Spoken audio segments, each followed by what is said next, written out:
Olá pessoal, sou o professor Marcos de Biologia da Escola Estadual Professora Maria Joaquina de Arruda, no município de Leme, interior de São Paulo, Diretoria de Ensino de Pirassununga. Gostaria primeiramente de agradecer à SEDUC por estar participando desse projeto e também gostaria de aproveitar o momento para cumprimentar todos os nossos colegas aqui da escola, direção, os coordenadores, os nossos colegas professores e todos aqueles que fazem parte da nossa equipe. E principalmente gostaria de cumprimentar nossos queridos alunos, aqueles que são a razão de nós estarmos aqui nesse momento. Então, esperamos estreitar os vínculos, manter esses vínculos e, através dessa aula, nós vamos ter um momento de contato mais de perto. O tema da aula, mecanismos e evidências da evolução dos seres vivos, aula da terceira série do ensino médio. Então, nós vamos iniciar a nossa aula de hoje. Primeiro, eu gostaria de fazer uns combinados. Façam suas anotações pessoais, peguem seus cadernos, pegue o caderno do aluno, que também você pode estar utilizando como recurso, e fiquem ligados, porque o tema de hoje, pessoal, é muito bacana e vocês vão gostar bastante e a gente vai construir juntos uma ideia da evolução, seus mecanismos e as evidências. Então vamos, para iniciar, olhar para as habilidades. Que habilidades nós pretendemos desenvolver com essa aula? Habilidades: identificar os mecanismos geradores, mutação e recombinação e os fatores orientadores, seleção natural, da grande variabilidade dos seres vivos, além de reconhecer e caracterizar as evidências do processo de evolução biológica. Então, fósseis, órgãos análogos, homólogos e vestigiais. Esses conteúdos contemplam essas habilidades. Então, nós vamos falar de muita coisa bacana. Nós vamos falar de fósseis, nós vamos falar de órgãos vestigiais. Então, assunto muito interessante e que nós vamos iniciar a partir de agora. Vamos começar, então, pessoal, com algumas perguntas problematizadoras. Como vocês podem observar na imagem, nós temos aí a imagem de uma bactéria. Então, esse serzinho aqui é uma bactéria, de uma planta, de uma onça e de um gato. Coitadinho do gato lá, né? Então, nós temos aqui alguns seres vivos. E a partir da imagem, a partir de olharmos para esses seres vivos, nós vamos fazer alguns questionamentos para ficar interessante, para ficar bacana e para vocês gostarem de estar vendo o que a gente está fazendo aqui, né? Então, nós vamos para as perguntas. Primeira, esses seres vivos têm algo em comum? Será que os seres vivos que a gente está vendo aí, a bactéria, a onça, o gato, a florzinha, eles têm algo em comum? E uma segunda pergunta que nós vamos responder também, eles sempre existiram na Terra? Será que todos eles? Será que uma bactéria existiu sempre na Terra? Será que uma onça existiu desde o começo, desde o início? Será que nós tivemos esses seres por todo o tempo que a Terra existiu? As perguntas são muito interessantes. E quais serão as respostas? Então, vamos falar um pouquinho dessas respostas. Quais são os seres... esses seres vivos têm algo em comum? Vamos lá. E o que eles têm em comum, né, pessoal? Então, agora eu quero mostrar para vocês o que o slide está mostrando. Eu quero materializar, colocar alguns exemplos que a gente tem de recursos na escola e que ajuda no entendimento. Então, esses seres vivos têm essas estruturas que nós vamos mostrar agora para vocês. Então, esse é um modelo, um protótipo de uma célula procarionte. A célula procarionte, ela é comum às bactérias. Então, essas células são células que são muito simples e que provavelmente habitaram a Terra por muito tempo, por a hipótese que temos que são as células mais antigas que surgiram aqui no planeta Terra. Então, uma bactéria é uma célula, é formada por uma célula, é um ser unicelular. Mas e as plantas? E os animais? Como a gente viu na figura, tem em comum a célula? Sim, tem em comum a célula, só que a célula não é uma célula procarionte, e sim, nós temos essa célula aqui, que é uma célula eucarionte. Aqui eu tenho uma célula animal, que tem uma certa semelhança com a célula vegetal, mas algumas diferenças. Mas o que nós podemos concluir? Que tanto bactéria, tanto onça, tanto gato, tanto flor tem células. Então, células são estruturas comuns a todos os seres vivos, já que a nossa pergunta, o que os seres vivos têm em comum, certo? Mas os seres vivos têm apenas células em comum? Não, nós temos outras estruturas que são comuns e que ficam nas células. Outra estrutura também comum nos seres vivos, em nós, seres vivos, é essa estrutura aqui. Aqui nós temos um protótipo da molécula do DNA, ela fica no interior das células, tanto da procarionte quanto da eucarionte, tanto da célula da bactéria, como eu mostrei, quanto da célula animal, vegetal e todos os tipos de célula. O DNA, ele coordena, ele comanda todas as nossas funções celulares.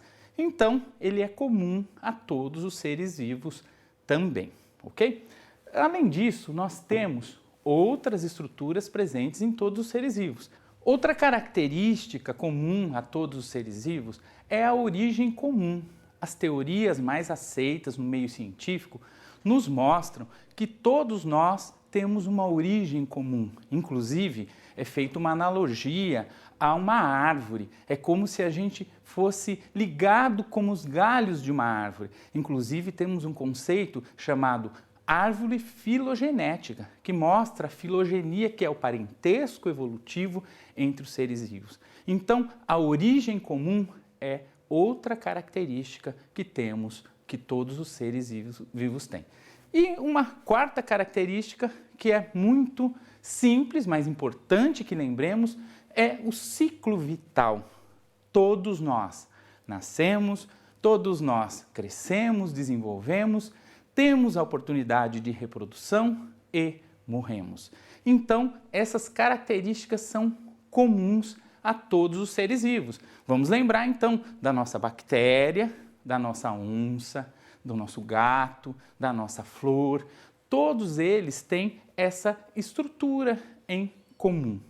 E eu fiz uma segunda pergunta no slide, que foi, eles sempre existiram na Terra? Será que a bactéria já existiu desde o começo? Será que a onça existiu desde que a Terra surgiu? Uma flor? Como que é isso? E a resposta é que não. Nós vamos ver nessa aula que os seres vivos surgiram na Terra de forma paulatina. O que quer dizer isso? Aos poucos. Então, nós vamos estudar todo o mecanismo de surgimento dos seres vivos. Provavelmente, os primeiros que surgiram foram seres próximos a estruturas de bactérias, conforme eu mostrei para vocês o protótipo.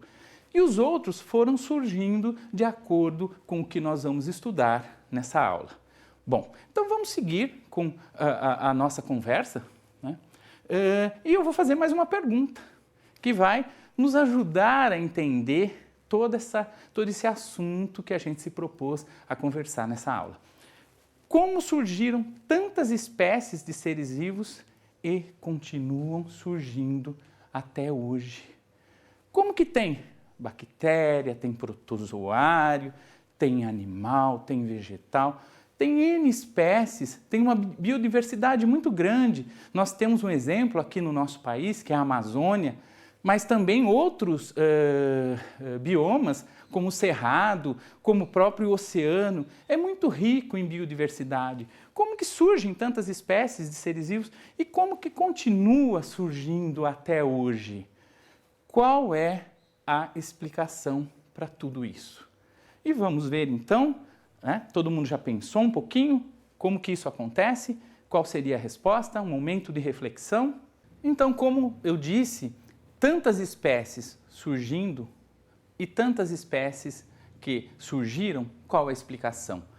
A evolução. E evolução é um conceito que nós vamos conversar bastante, pessoal. Aí nós temos o conceito que é um processo natural de modificação das espécies ao longo do tempo, que possibilita ou possibilitando o surgimento de novas espécies a partir de pré-existentes. Então, evolução é um processo de modificação das espécies de seres vivos. Mas muita gente deve se perguntar, mas eu não percebo isso, como que é isso? Como que a gente entende isso? E aí nós tivemos um grande pesquisador, um grande cientista, que é um dos maiores de todos os tempos, Charles Darwin. E eu vou falar um pouquinho sobre ele para vocês, porque ele explicou a evolução de uma forma que a gente considera a mais convincente possível, por meio da teoria da seleção natural, que é o que vocês estão vendo aqui, né? A evolução por meio da seleção natural. Darwin chegou a essa conclusão por meio de seus estudos. Então vamos entender um pouquinho, né, esse contexto para a gente entender a ideia. Darwin, ele foi um pesquisador, um cientista do século XIX e ele teve a oportunidade, numa época da sua vida, ainda muito jovem, de fazer um estudo por meio de uma viagem que ele fez, numa equipe de estudiosos, no navio HMS Beagle. Isso mesmo, no ano de 1831, Darwin saiu pelo mundo, se assim a gente pode dizer, de uma forma bem interessante. Pessoal, ele passou até pelo Brasil, ele passou pela Bahia, ele passou pelo Rio de Janeiro e também ele teve uma passagem icônica na ilha, no arquipélago de Galápagos, onde é muito famoso o estudo de Darwin em Galápagos, mas ele andou por vários locais do mundo. E o hemisfério sul, por onde ele passou bastante, ele é muito rico em biodiversidade. Então Darwin, além dele estudar, ele coletava informações. Eles ficaram por esse estudo de 1831 a 1836, um tempão. E depois ele voltou para a Inglaterra. Darwin é da Inglaterra, pessoal. E lá ele pegou tudo aquilo e começou a escrever a teoria da seleção natural, que é muito interessante. Eu vou contar para vocês de uma forma sucinta para relembrar como que é. Essa teoria da seleção natural, ela explica a evolução de uma forma que ninguém, ou quase ninguém, tinha pensado até então. E como que ele fez? Então, o Darwin, ele explicou a seleção natural da seguinte forma. Ele diz o seguinte: existe uma grande variabilidade genética, uma grande variabilidade de espécies. Ele usou o termo variabilidade, genética não, porque genética ainda no tempo não tinha se desenvolvido os estudos de genética, mas que tinha uma grande variabilidade. E que a natureza exerce e exercia uma grande pressão. Os alimentos, a água, a competição por tudo isso, exerce uma grande pressão. E os seres mais adaptados sobrevivem, os menos adaptados, de alguma forma, não ficam naquele ambiente. Só que o que é interessante na ideia de Darwin, que a gente deve ficar atento, pessoal, é que ele não diz que a natureza leva o ser vivo a se transformar. Acho que é aí que está a ideia principal. Ele diz que a variabilidade existe aleatoriamente e a natureza apenas faz a seleção. Isso mesmo, a natureza corta. Vou dar um exemplo para ficar mais clara a minha ideia. A famosa explicação das girafas.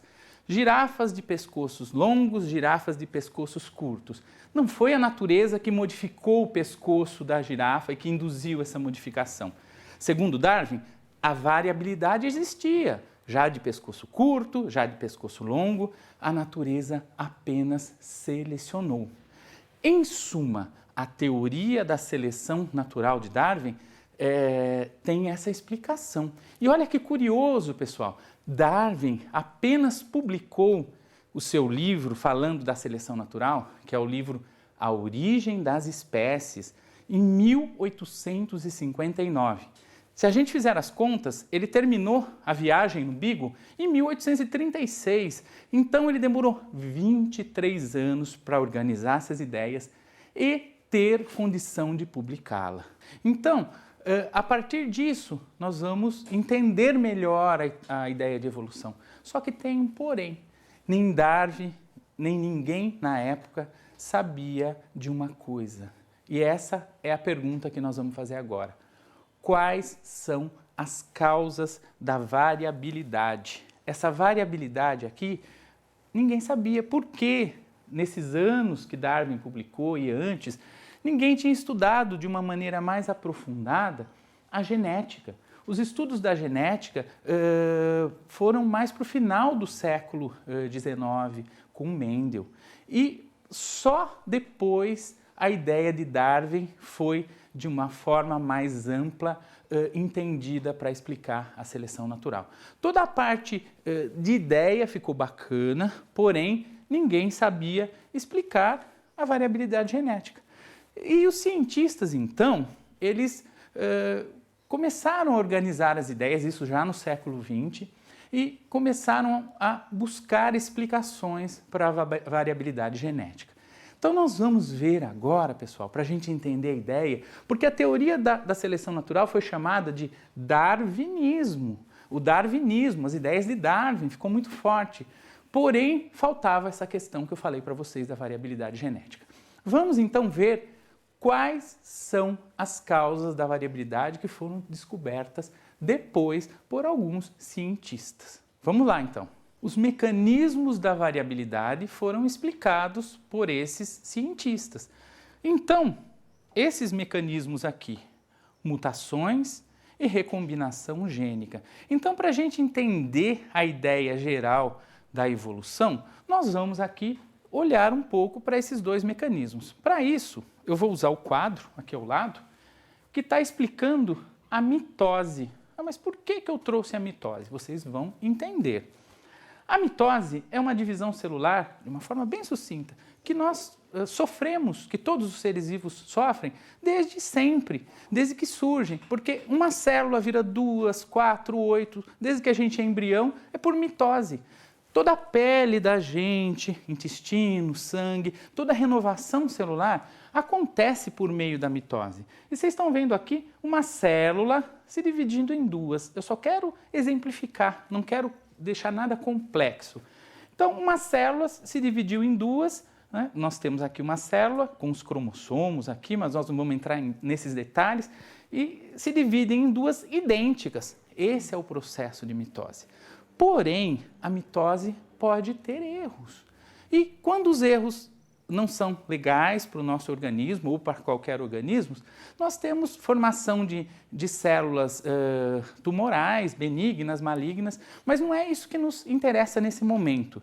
As mitoses também provocam mutações. Esses erros que acontecem na mitose são chamados de mutações. Mas acontecem? Acontecem. Eventualmente acontecem mutações nas células dos seres vivos. E essas mutações podem e causam uma certa variabilidade nos seres vivos. Então, a gente estava vendo, né?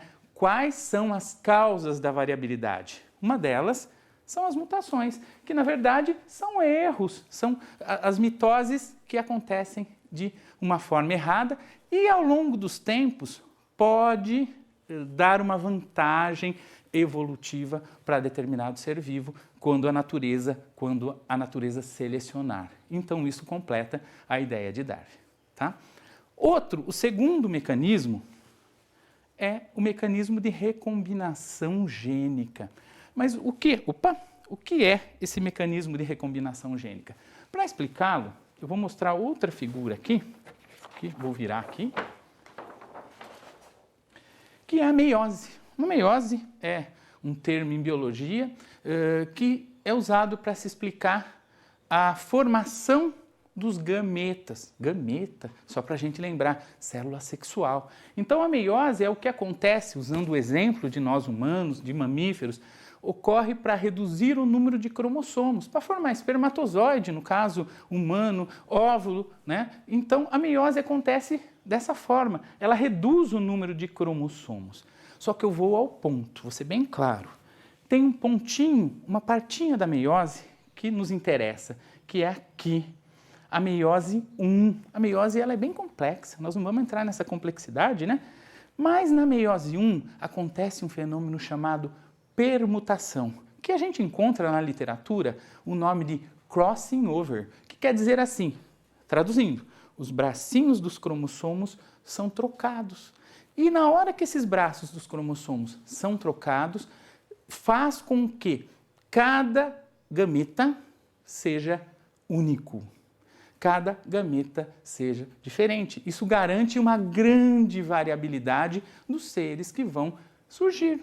Então, com isso, pessoal, com o crossing over explicado na meiose, com as mutações explicadas na mitose, nós conseguimos agregar a ideia de variabilidade à ideia de seleção natural proposta por Darwin. E aí a gente chega a um conceito interessantíssimo.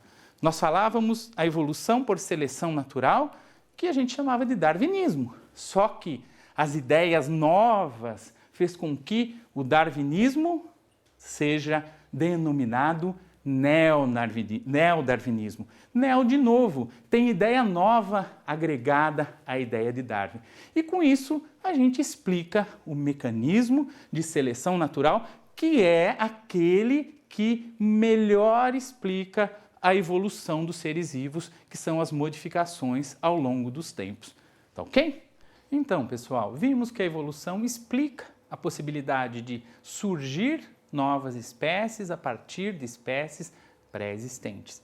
Mas uma pergunta nos ajuda a entender melhor como tudo isso acontece. E a pergunta é a seguinte: como podemos comprovar a evolução dos seres vivos?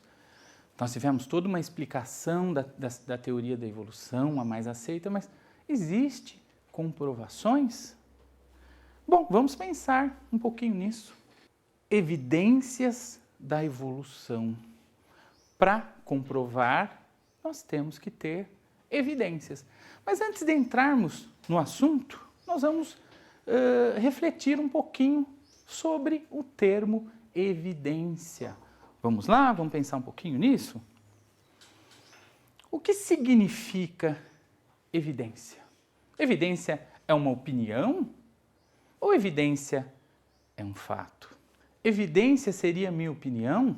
Por exemplo, se eu disser que dinossauro não existiu nunca, é uma opinião. Mas isso é uma evidência? Isso é um fato? O que significa evidência? Então, antes da gente observar, antes da gente conversar sobre as evidências da evolução, que é o que nós temos que entender, vamos conversar um pouquinho sobre o conceito de evidências? Evidência é um fato, pessoal, baseado em conhecimento científico. Não podemos falar de uma evidência sobre algo que veio da nossa cabeça do nada. Evidência tem que ter algo que comprove, diferente de opinião. Não que as opiniões não devam ser respeitadas, com certeza, muitas vezes as opiniões são baseadas em evidências, mas para o nosso estudo, evidências são consideradas de uma forma que valorizem o conhecimento científico e é a partir desse conceito de evidência que nós vamos estudar agora, conhecer agora as evidências da evolução. Primeira evidência da evolução. E vocês estão vendo aí duas imagens que representam a primeira evidência, que são os fósseis. Então, pessoal, os fósseis são evidências muito relevantes e nós vamos conversar um tempinho acerca deles. Nós vamos entender um pouquinho como se dá esse processo de formação de fósseis e a importância deles, tá bom? Mas vamos primeiramente olhar para as imagens, né? Esse segundo fóssil aqui, esse primeiro e eu até pergunto, que fósseis são esses presentes nas imagens? Que seres estão aqui?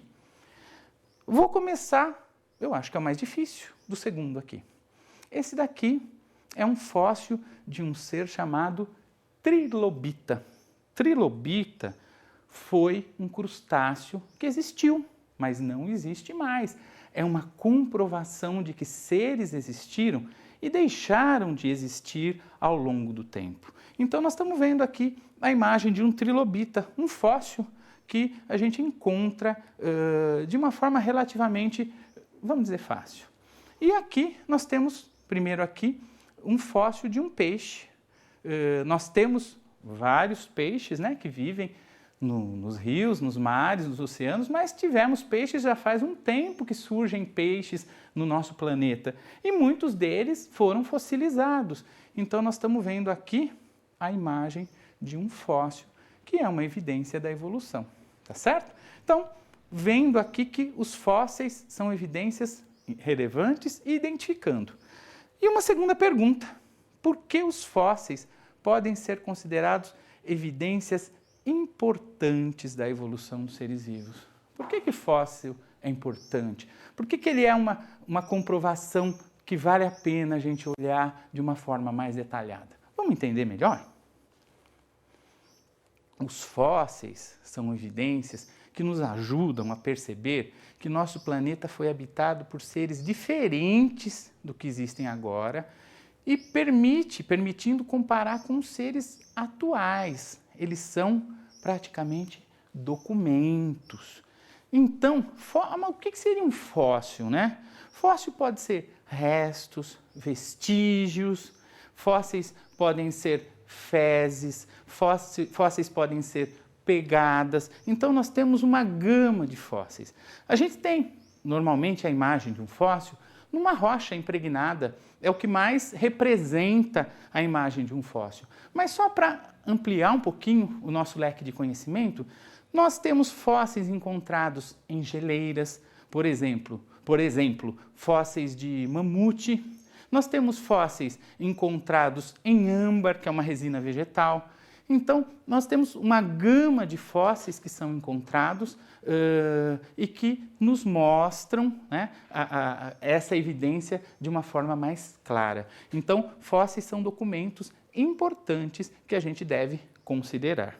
Aqui nós temos na figura o fóssil de uma preguiça gigante aqui, bem bacana, né? Então, os fósseis, a gente pode encontrar fósseis de seres inteiros, mas é muito comum encontrarmos vestígios de seres. Vestígios que foram deixados e que nos provam a existência de vidas que não existem mais, seres vivos que deixaram de existir. E eu gostaria de, para ilustrar, mostrar para vocês esse fragmento de rocha. E aqui a gente tem um pedaço de osso fossilizado. A gente não sabe precisamente a idade, a espécie, mas é uma ilustração que eu considero interessante, já que estamos falando de fóssil, essa possibilidade de podermos ver, né? Então, aqui está um fóssil para ilustrar a nossa aula da evidência da evolução, ok? Mas vocês podem se perguntar, como sabemos a idade de um fóssil? Como a gente sabe que ele viveu há 50 mil, 1 milhão, 600 milhões? Dá para saber isso? Tem como responder tudo isso? E, na verdade, temos. E vamos dar uma olhadinha, então. Nós temos como detectar a idade dos fósseis. Então, tem alguns elementos químicos e nós não vamos entrar no detalhe do conceito, mas existe um conceito chamado meia-vida que ele determina quanto tempo um determinado elemento químico ele vai perder a sua vida, ele vai se tornar outro elemento. Então, dessa forma, logicamente, o professor de química pode explicar melhor esse conceito, mas dessa forma a gente entende qual a idade aproximada de um fóssil. E eu detalhei um pouquinho para vocês entenderem melhor. O carbono 14, ele é mais utilizado para fósseis com menos de 50 mil anos, porque a meia-vida dele é um pouco não é tão ampla. O urânio 235, que é outro elemento químico, ele tem uma meia-vida aproximada de 700 milhões de anos. Então, a gente consegue detectar a idade de fósseis que têm essa idade aproximada.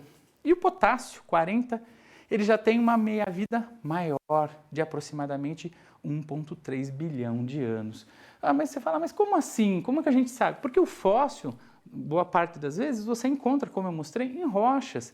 É petrificado, é mineralizado. Então, você sabendo a idade daquela rocha que ele tem ali, que ele está petrificado, você tem uma noção aproximada da idade daquele ser, daquele animal, daquele ser vivo ou qualquer que seja que está ali impregnado, ok? Mas vamos problematizar um pouco mais, para ficar mais interessante, né, pessoal? E se perguntarmos, existem fósseis de seres microscópicos, como, por exemplo, de bactérias? Então, nós estamos vendo aqui as bactérias. Na aula de hoje, nós já vimos um protótipo de uma bactéria. Então, será que tem fóssil de ser microscópico? Porque a gente sempre pensa assim, fóssil não é de ser que tem osso, que tem concha, e uma bactéria? Como que é isso? Vamos lá, vamos pensar. Reflitam aí um pouquinho. A resposta vem agora. Estromatólitos. Isso mesmo, pessoal. A resposta são os estromatólitos. Mas que palavra diferente. Será que eu sei o que é isso? Vamos aprofundar um pouquinho? Vamos entender melhor o que são estromatólitos? Estromatólitos são formações petrificadas, mineralizadas. São formações produzidas por colônias de bactérias. Na verdade, pessoal, os estromatólitos não são bactérias que ficaram lá petrificadas, e sim, ela é derivada da ação de bactéria na rocha. E nós temos estudos que mostram que há mais ou menos 3,6 bilhões de anos foram encontrados estromatólitos na Austrália, na África do Sul, na Groenlândia. Se você observar, essa imagem aqui está mostrando em Shark Bay, na Austrália, uma formação de estromatólito. É interessante que nós podemos comparar, e existem também estudos nesse sentido, esses estromatólitos com colônias. Se você pegar essas formações, até para entendermos melhor, as bactérias é como se tivessem ficado nessa rocha na época e elas deixaram marcas. E essas marcas são observadas hoje e são datadas pelo meio que eu já falei anteriormente, de aproximadamente 3,5 bilhões de anos, 3,6. E o que eles fizeram? Pegaram essas marcas e compararam com colônias de bactérias atuais. E olha que interessante, são muito parecidas. Então isso é um indício muito bom de que as primeiras formas de vida, que datam aproximadamente de 3,6 bilhões de anos no nosso planeta, são seres muito próximos às nossas bactérias, ou pelo menos algumas bactérias atuais. Ok, pessoal? Então, estromatólito é o conceito, é a informação que a gente deve se apropriar para explicarmos os fósseis de bactérias. Ok? Então, uma evidência está aí, né? Falamos dos fósseis, é importante que vocês compreendam, porque a gente precisa se apropriar disso, porque senão a gente emite opiniões sem uma visão de mundo que seja interessante. Então, só por esse estudo, por essa apropriação desse conhecimento, nós já percebemos que os fósseis já quase determinam a evolução. Determinam porque são evidências muito fortes. Mas não tem só fósseis não, pessoal.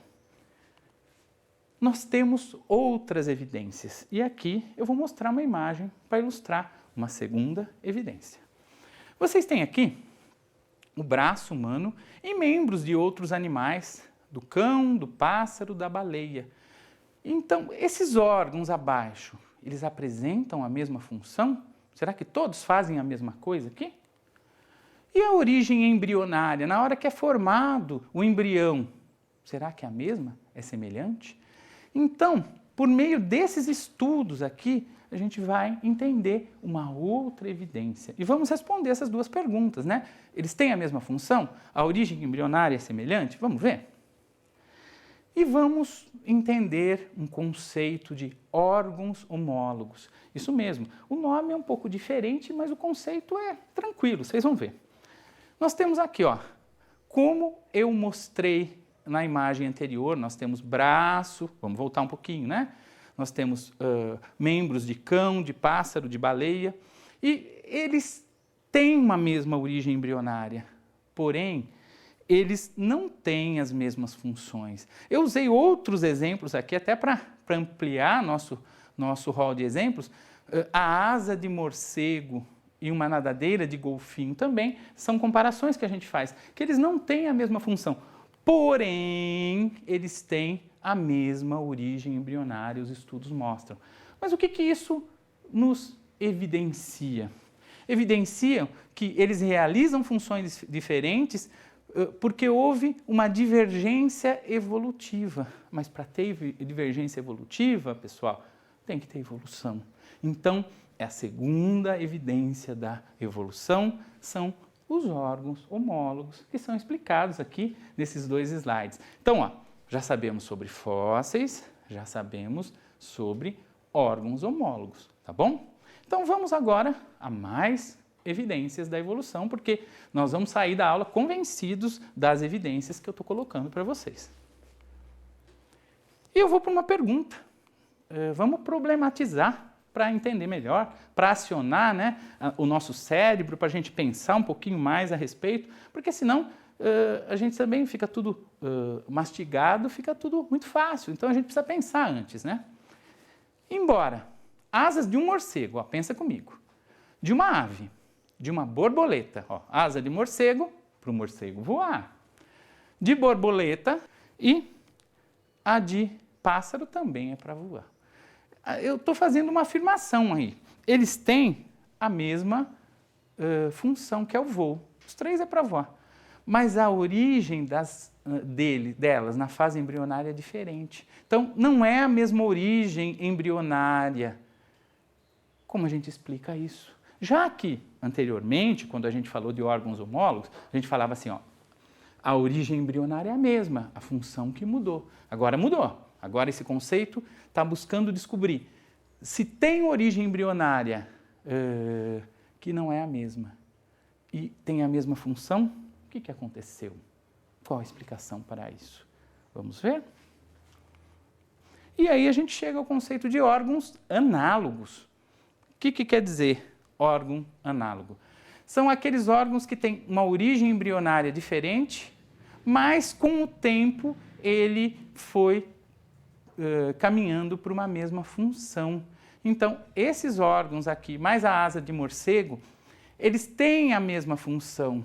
Então, a gente fala que houve um fenômeno de convergência adaptativa. Quer dizer, os órgãos têm uma origem diferente, mas ao longo dos tempos ele vai convergindo para se adaptar. É interessante a gente pensar nessas evidências da evolução e também fazer uma reflexão, porque muitas vezes a gente pode falar, nossa, mas eu não percebo nada disso. Ao longo do dia a dia não dá para perceber. E a explicação é que essas mudanças são lentas, são graduais, acontecem há centenas, milhares de anos. Então não dá para a gente respondê-la apenas por observação momentânea. Nós temos que olhar para trás. Percebam que as nossas evidências são evidências que a gente está olhando lá para trás. A gente está comparando aquilo que foi e o resultado, muitas vezes, daquilo que aconteceu. Tá certo? Então, fósseis, órgãos homólogos, órgãos análogos. Vamos seguir, então, vamos pensar mais um pouquinho. Mas dentro dessa conversa que nós estamos tendo, dentro da aula, será que a gente tem algo no nosso corpo que pode ser considerado uma evidência da evolução? Porque muitas vezes a gente tem e nem parou para pensar. Então nós vamos falar agora de uma evidência da evolução que está no nosso organismo. Eu vou falar dos órgãos vestigiais. O próprio nome fala, né? Vestigial, é um vestígio. E esse órgão é o apêndice secal na gente. Para explicar melhor, eu vou pegar um torso do corpo humano e vou mostrar para vocês. Então tá aqui, ó. Eu vou pegar essa parte digestória, vou retirar aqui para mostrar para vocês. Eu estou pegando aqui, você tem o intestino delgado, o intestino grosso, vou mostrar melhor, tá? Então, nós temos aqui o sistema digestório humano, nessa parte do corpo humano aqui. Então, nós temos aqui no meio o intestino delgado e aqui ao redor o intestino grosso. E uma parte do intestino grosso, que é tipo um rabichinho, se chama apêndice secal. E eu costumo até brincar, hoje a função dele é só dar apendicite. Então, apendicite que acomete muitas vezes a gente, e muitas vezes a gente tem que operar, né? Tem que tirar porque esse apêndice inflamou. Mas os estudos nos mostram o seguinte, esse apêndice aqui, ele teve uma função lá atrás. Por quê? Porque acredita-se que a dieta dos humanos, anteriormente, lá atrás, ela era herbívora, mais herbívora do que hoje. E a herbivoria, nós sabemos, o que é uma dieta herbívora? Só para explicar melhor. A gente comia vegetal, o homem comia vegetal, comia mais frutas e raízes e tudo mais. Mas só que a digestão precisa de intestino maior. A gente sabe hoje, os animais herbívoros têm intestinos maiores que os animais carnívoros. Então, os órgãos vestigiais são órgãos que nos mostram a mudança no organismo humano, a mudança que no nosso corpo. Quem não sabia, está aí, que nós tivemos, que nós temos, que nós passamos por um processo evolutivo, ok? Bem, nós temos outras evidências da evolução. Uma delas é a embriologia comparada. Vamos olhar na imagem para entender melhor. Temos aqui a imagem de embriões de um peixe, de uma salamandra, uma tartaruga, um frango, um porco, um bezerro, coelho e um humano. A fase 1 é a fase primária aqui.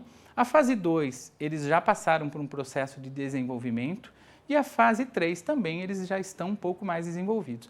Se observarmos bem a fase 1, a semelhança é muito grande. Inclusive na fase 2, na fase 3 a diferenciação é um pouco maior. Então, a quinta evidência da evolução é a embriologia comparada, que também nos dá muita certeza de que esse processo aconteceu, tá bom? E vamos então à sexta e última evidência da evolução, que são as evidências moleculares. O DNA, a molécula de DNA, ele nos indica um parentesco evolutivo. Vocês estão vendo aqui uma molécula de DNA com suas bases nitrogenadas, com seu fosfato, com seu açúcar, tudo aqui juntinho, né? Representando que o DNA, hoje nós temos estudos que mostram isso, que o DNA evidencia um parentesco evolutivo entre as espécies. Então, pessoal, se formos analisar, o DNA ele mostra que nós somos muito próximos de alguns primatas, do chimpanzé, em torno de 98%, mas também não somos tão distantes, falando na cadeia de DNA, de uma bactéria. O ser humano pensava que era muito diferente quanto à constituição genética quando se falava de uma bactéria, e não é.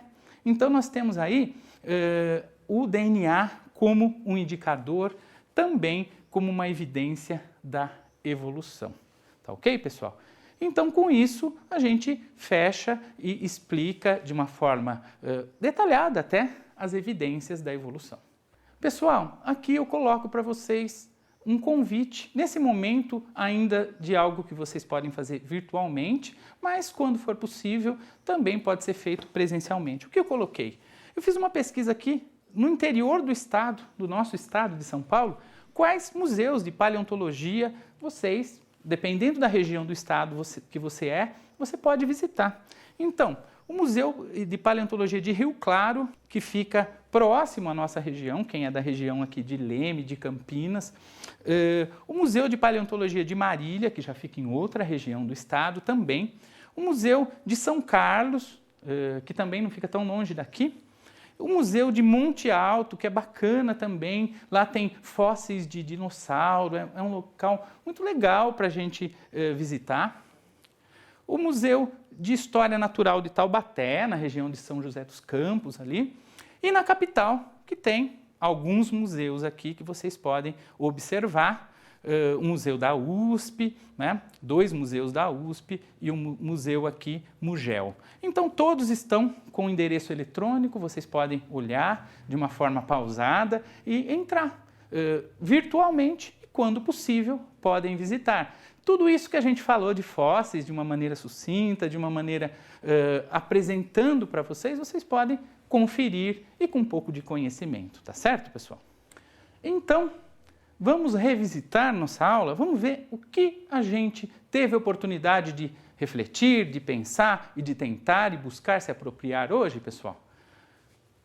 Primeiro, o que estudaram na aula de hoje? Identificaram os mecanismos geradores, mutação e recombinação gênica, que é o que faz a gente ter variabilidade, né, pessoal? Vamos lembrar disso. E os fatores orientadores, a seleção natural, proposta por Darwin, e da grande variabilidade dos seres vivos. Então, essa habilidade aqui é muito importante. Vamos lá, vamos ficar ligado. Espero que esteja nas anotações de vocês. E segundo, nós reconhecemos, e vocês reconheceram, as diferentes evidências da evolução dos seres vivos que a gente estava falando até agora. Todas essas evidências é para que a gente entenda todo esse processo de evolução da melhor maneira possível, né, pessoal? Então, pessoal, com isso encerramos nossa aula de hoje. Gostaria de agradecer a todos os alunos, principalmente, e familiares que estão nos acompanhando e que puderam observar tudo aquilo que a gente quis mostrar para vocês. Um grande abraço para vocês e continuem com seus estudos.